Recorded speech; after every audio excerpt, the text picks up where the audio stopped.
நடிகர் விஜய் அப்படிங்கிற ஒரு தனி நபர் இல்லைன்னா இதெல்லாம் நமக்கு இன்னைக்கு தெரிஞ்சிருக்குங்களா? அதெல்லாம் மனசுல வச்சுட்டு பேசணுங்க.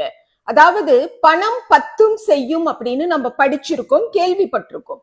ஆனா அதே பணம் இறந்து போனது என் பையன் தான், இப்ப அதனால என்ன அப்படின்னு ஒரு அம்மாவை அவ்வளோ எளிதா பேச வைக்க முடியுமா?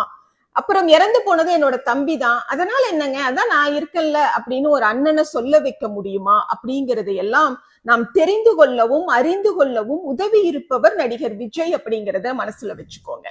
கரூர் சாவு நடந்து ஆளும் திமுக அரசாங்கம் துவங்கி அனைத்து கட்சிகளும் பணத்தை கொடுத்து முடிச்ச பிறகு சாவு நடந்து 22 நாள் கழிச்சு தாவேகா விஜயோட கட்சி நாங்க உங்களுக்கு 20 லட்சம் தரப்போறோம், அந்த பணம் உங்களுக்கு வேணும்னு சொன்னா பணத்தை வாங்கிட்டு என் பையன் இறந்ததுல எனக்கு வருத்தம் இல்ல, அந்த கட்சி இதுக்கு காரணம் இல்ல, அந்த தலைவர் மேல நான் குறை சொல்ல மாட்டேங்கிற ஸ்டேட்மெண்ட்டை நீங்க கொடுக்கணும்னு சொன்னாங்க.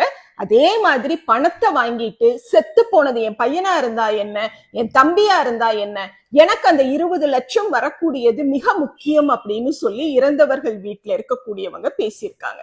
சரி, 41 பேர் செத்து போயிட்டாங்க, 39 பேத்துக்கு மட்டும் பணம் கொடுத்திருக்காங்க, 2 பேத்துக்கு கொடுக்கறதுல சிக்கல் நீடிக்குதுன்னு சொன்னா நீ பணம் கொடுத்த பிறகு நான் உனக்கு ஆதரவா ஸ்டேட்மெண்ட் தரமாட்டேன்னு சொல்லி அந்த 2 வீட்டுல நின்று இருக்கலாம் இல்லையா?